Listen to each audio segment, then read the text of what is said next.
Bharatiya Janata party హిందుత్వ పార్టీగా ముద్ర పడిపోయింది. అసలు భారతీయ జనతా పార్టీ హిందుత్వ పార్టీయా లేక పార్టీతో ఏమన్నా సంబంధం ఉందా? హిందుత్వంలో ఉన్నటువంటి సుగుణాలు ఏవైతే ఉన్నాయో, అనగా వేదాలలో ఉన్నటువంటి మహామంత్రాలు ఏవైతే ఉన్నాయో దాన్ని అనుసరించి నడిచినటువంటి పార్టీ ఏదైతే ఉందో అది భారతీయ. అసలు హిందుత్వం అంటే ఏంటి? ఇప్పుడు హిందుత్వ పార్టీ అంటే బీజేపీ, హిందుత్వం అంటే ఏంటి? హిందుత్వం అనగా హింస, దూరం. హిందుత్వం అనగానే హింసకు దూరంగా ఉన్నటువంటి పార్టీ ఏదైతే ఉందో అది హిందుత్వం. నువ్వు చరిత్ర ఒకవేళ ఏ చరిత్ర చూసినా కానివ్వండి, హిందువులు ఎక్కడ ఏ రాజ్యాలపైన ఆక్రమణ చేయలేరు. మనపైనే వచ్చారు, మన వేదాలనే తీసుకుని వెళ్ళారు, మన పురాణాలపైన ఆధారపడి ఉన్నారు, మన రామాయణ భాగవత పురాణాలు ఏవైతే ఉన్నాయో దాంట్లోనే తీసుకున్నారు. కానీ భారతీయులు హిందుత్వం మాత్రం ఎక్కడ కూడా. కానీ ఒక్క మాట చెప్తున్నాను, హిందువులపైన ఎవరైనా ధర్మం పైన గ్లాని కల్పిస్తే యదా యదా ఈ ధర్మస్య గ్లానిర్భవతి భారత, భగవద్గీతలో చెప్పినటువంటి 4వ అధ్యాయంలో.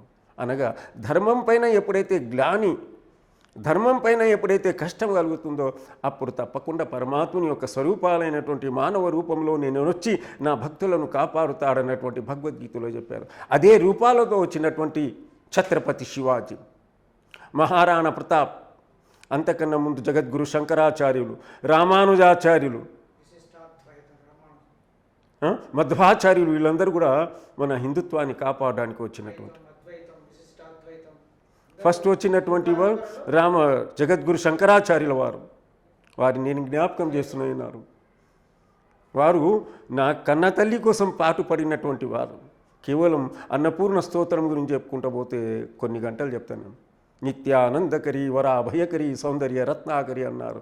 నా కోసం కాదు, భారతదేశంలో ఉన్నటువంటి ప్రతి వారి కోసం భిక్ష అడిగినటువంటి వారు జగద్గురు శంకరాచార్యుల వారు. అలాగనే రామానుజాచార్యుల వారు ఉన్నారు. రామానుజాచార్యుల వారు కేవలం కులం కాదు, మతం కాదు, వర్గం కాదు, ఎవరు కాదు, ఓం నమో నారాయణ అన్నటువంటి మహామంత్రాన్ని దేవాలయం పైన ఎక్కేసి నేను నరకానికి పోయినా పర్వాలేదు కానివ్వండి, అందరూ మోక్షానికి వెళ్ళాలన్నటువంటి సదుద్దేశంతో ఓం నమో నారాయణ అన్నటువంటి అష్టాక్షరి మహామంత్రాన్ని చెప్పినటువంటి సంఘ సంస్కర్త మా రామానుజాచార్యుల వారు.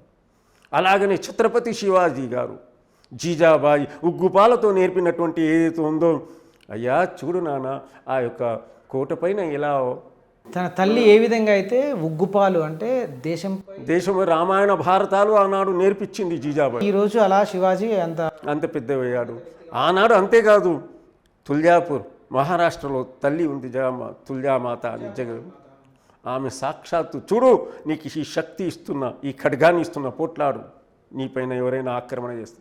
అలాంటి వాళ్ళు కూడా పుట్టారు నాన్న. అలాంటి స్త్రీలలో కూడా పుట్టారు మన ఝాన్సీ లక్ష్మీబాయి. మరి అనేక పేర్లు ఉన్న స్త్రీలలో కూడా, రాణి రుద్రమాదేవి, స్త్రీలలో కూడా ఉన్నారు. అలాంటి స్త్రీ శక్తి యొక్క స్వరూపాన్ని లేపడానికే ప్రధానమంత్రి మా భారతీయ జనతా పార్టీ ఇప్పుడు అధికారంలోకి వస్తుందంటారా?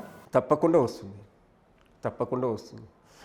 ఎందుకనగా ఎందువలన రావాలి కూడా, ఎందువలన భారతీయ సంస్కృతి యావత్ ప్రపంచంలో కావాలంటే, భారతదేశం విశ్వగురు కావాలంటే కేవలం భారతీయ జనతా పార్టీ ఎప్పుడైతే వస్తుందో అప్పుడే భారతదేశానికి. ఇప్పటికే మనం అందరం కూడా యోగా ద్వారా విదేశాలందరూ కూడా ఈవెన్ మహమ్మదీయ ముస్లిం కంట్రీస్లో కూడా అక్కడ యోగా చేస్తున్నారు, మన సంస్కృతిని పాటిస్తున్నారు. దేని వలన? ప్రధానమంత్రి యొక్క అంతర్జాతీయ యోగా దినోత్సవం చేస్తున్నారు కదా, దాని వలన. ఆరోగ్యంతో బాధపడున్నటువంటి వాళ్ళందరూ కూడా ఈనాడు కాదు, మనం రోజు నిత్యము తప్పకుండా వాకింగ్ అన్న చేయాలి, లేదా యోగా ఆసనాలన్న చేయాలి, తప్పకుండా నిరోగులుగా ఉంటామంటూ ప్రతి వాళ్ళు కూడా, ప్రపంచంలో ఉన్నటువంటి వాళ్ళందరూ కూడా మన భారతదేశం యొక్క సంస్కృతిని తీసుకొని తరతరాల్లో నుంచి వచ్చే పతంజలి మహర్షి, అయ్యా నా జ్ఞాపకం వస్తుంది పతంజలి మహర్షి, ఆ పతంజలి మహర్షి ఈనాడు మనం పాణిని వ్యాఖ్యానం చేసినటువంటి వాళ్ళు. ఆనాడు కాలంలో మనం రాసుకున్నటువంటి ఏవైతే మహేశ్వర సూత్రాలు ఉన్నటువంటి ఏవైతే ఉన్నాయో అవన్నీ కూడా ఆ కాలంలో అంటే రాముల వారి కన్నా ముందుగా ఉన్నటువంటి వారు మహర్షి పతంజలి, పాణిని మహర్షి అని చెప్పే వాళ్ళందరూ కూడా గొప్ప గొప్ప వాళ్ళు. వాళ్ళందరూ కూడా ఈ హిందూ సమాజం కోసి సనాతన ధర్మం కోసి పాటుపడినటువంటి వాళ్ళందరూ నాన్న. భారతీయ జనతా పార్టీ నుంచి మీరు కార్యకర్తగా మీరు ఇచ్చే సందేశం ఏంటి? భారతీయ జనతా పార్టీ గురించి సందేశం ఇచ్చినటువంటి ఒకటి ఉంది. రేపు అంటంగా రేపు 13వ తేదీ నాడు తెలంగాణ రాష్ట్రంలో, ఆంధ్రప్రదేశ్ రాష్ట్రంలో, ఉభయ రాష్ట్రాల్లో అక్కడ అసెంబ్లీ పార్లమెంట్ రెండు ఉన్నాయి ఆంధ్ర రాష్ట్రంలో. మన తెలంగాణ రాష్ట్రంలో మాత్రం కేవలం ఎంపీ లోక్సభ ఎన్నికలు మాత్రం జరుగుతున్నాయి. కావున మనం అందరం కూడా ఇంట్లో ఉన్నటువంటి వాళ్ళను కూడా ఎవరైతే ఓటు హక్కు ద్వారానే మనం ఏదైనా సాధించుకోగలుగుతాం. మన ప్రథమ హక్కు ఏంటిదంటే ఓటు హక్కు పెట్టారు మన దగ్గర. ఈ ఓటు హక్కును ఉపయోగించుకొని మోదీ గారికి అంటే ప్రియతమైనటువంటి ప్రధానమంత్రి గారికి ప్రతి ఒక్కరూ కూడా సహకారం చేసుకొని మనం భారతీయులందరం కూడా బాగుగా ఉండాలంటే మన భారతీయ జనతా పార్టీని గెలిపించాలి అన్నటువంటి 17కి 17 సీట్లు మనం ఇక్కడ తెలంగాణ నుంచి తీసుకున్నట్లయితే తప్పకుండా మోదీ పరివారంలో ఉన్నటువంటి సందేశం ఏంటి అంటే మనమందరం కష్టపడి శ్రమించి ఎవరిలో ఓటుకు మనం హక్కు లేదో అలాంటి వాళ్ళందరూ కూడా వృద్ధులు కానివ్వండి, యువకులైనా కానివ్వండి, వాళ్ళందరూ కూడా కలిసికట్టుగా తీసుకుపోయి ఆనాడు ఓటు వేయించాలి. తప్పకుండా భారతీయ సంస్కృతి నిలబెట్టడానికి మనమందరం కూడా విశ్వగురు కావాలంటూ మనమందరం కూడా సమానమైనటువంటి హక్కులతో ఉండాలంటూ జై భారత్ మాతాకి జై, భారతీయ జనతా పార్టీకి జై.